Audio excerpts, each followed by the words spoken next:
Iran के मुस्लिम घराने में मेरा पालन पोषण हुआ था और हमें बचपन से ही दूसरों को नफरत करना सिखाया जाता था। इस्लाम दुनिया का एक सबसे विवादित धर्म है और इसके पीछे अनेकों कारण भी हैं। बचपन से ही हमें यहूदियों के बारे में गलत सिखाया जाता था, उनसे नफरत करने के बारे में, और क्रिश्चियंस के बारे में वो लोग बहुत उल्टा सीधा बोलते थे। उन्हें डर्टी क्रिश्चियंस कहकर बुलाते थे, गंदे क्रिश्चियंस। अपनी टीन एज से ही मुस्लिम विश्वास को लेकर मेरे मन के अंदर काफ़ी सारे सवाल थे, खासकर जो महिलाओं की स्थिति है इस्लाम के अंदर उसके बारे में। कई बार तो ऐसे होता था जब मैं इस्लाम को पढ़ती थी तो इस्लाम का कोई सेंस ही नहीं बनता था। मुझे लगता था मुझे अब इसे छोड़ देना चाहिए, क्योंकि इसमें जो महिलाओं की स्थिति है वो बहुत ही ज़्यादा दयनीय है। उन्हें सेकंड ग्रेड सिटीजन माना जाता है। 17 साल की उम्र में मेरी शादी हो गई। मैं और मेरे पति हम अमेरिका चले गए अपनी आगे की पढ़ाई करने के लिए, और वहाँ पर मेरे पति मिलते हैं कुछ रेडिकल मुस्लिम से जो कि बड़े ही कट्टर मुसलमान थे। उनसे मिलने के बाद उनका रवैया चेंज होने लगा। वो बहुत ही ज़्यादा गालियाँ देते थे, मारपीट करते थे, और घर में उन्होंने ताला लगाना भी शुरू कर दिया। वो घर में जाने से पहले ताला लगा देते थे ताकि मैं बाहर ना जा सकूं। बेसिकली क्या हो रहा था, मैं अपने ही घर में एक कैदी बनकर रह रही थी।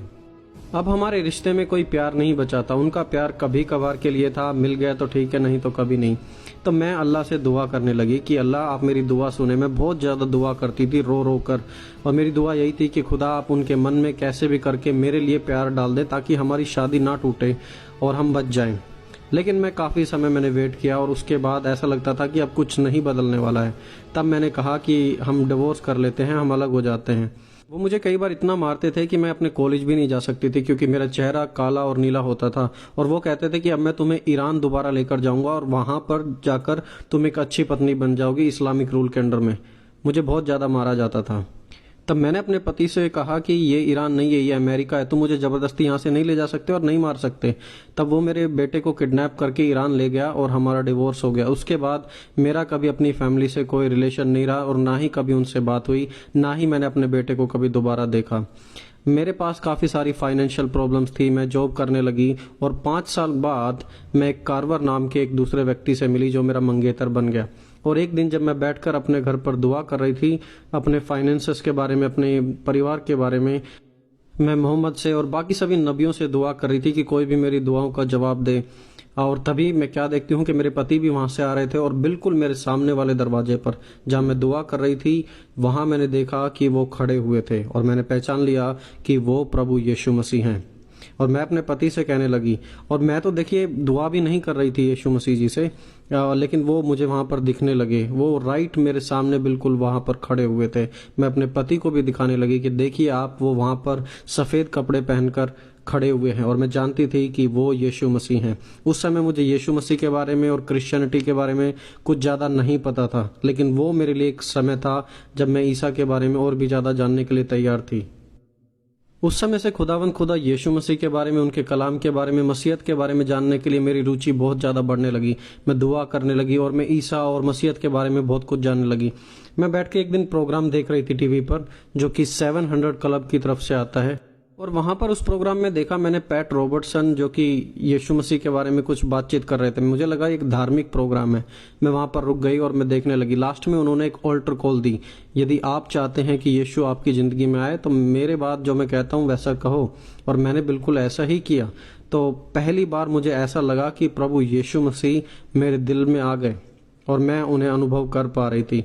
और फिर उस समय से मैं बाइबल पढ़ने लगी, रेगुलरली प्रार्थना करने लगी। मैंने कहा, पिता यदि मैंने तुझे निराश किया है अपने जीवन में तो मुझे क्षमा कर, और यदि यीशु ही सचमुच प्रभु हैं और बाइबल ही सचमुच हैं तो मैं बिल्कुल उसे जानना चाहती हूँ। मैं यूहन्ना का सुसमाचार पढ़ने लगी और वहाँ पर मैंने पढ़ा कि वचन देदारी हुआ और हमारे बीच में रहा। तो ये सब चीज़ें मेरे जीवन में बिल्कुल क्लियर होने लगी। और फिर जब मैंने दूसरी शादी की तो वहाँ पर खुदा ने हमें बरकत भी दी और हमें एक बेटा भी दिया। एक दिन बेटा कहने लगा कि पिता हम कलीसिया में क्यों नहीं जाते हैं, चर्च में क्यों नहीं जाते हैं। और मैंने कहा ये तो एक अच्छा सवाल है, हम जा सकते हैं। और फिर उस दिन हम पूरा परिवार हमारा वहाँ पर इकट्ठे होकर हम उस कलीसिया में गए। वो पहला दिन था जब एज ए फैमिली हम सभी के सभी लोग गए और काफ़ी एक अच्छा एक्सपीरियंस था हम सभी के लिए। और वहीं पर हमारे बेटे ने भी प्रभु यीशु को अपना उद्धारकर्ता स्वीकार किया। एंड ऑफ कोर्स ये मेरे दिल की दुआ भी थी कि मेरा पूरा घराना बचाया जाए। और 6 महीने के बाद हमारा पूरा परिवार वहाँ पर बपतिस्मा लिया और ये बिल्कुल अद्भुत था। बपतिस्मा में हमने ये भी सीखा कि जब हम पानी के नीचे जाते हैं तो दर्शाते हैं कि मैं यीशु के साथ मर गया हूं, और बाहर निकलते टाइम ये दिखाते हैं कि मैं यीशु के सामने जीवित खड़ा हुआ हूं और अब मैं एक नई सृष्टि हूं। और तब से हम कलीसिया जाने लगे और लोगों के साथ विश्वास को शेयर करते गए, और हम खुदा के साथ और लोगों के साथ बढ़ते गए।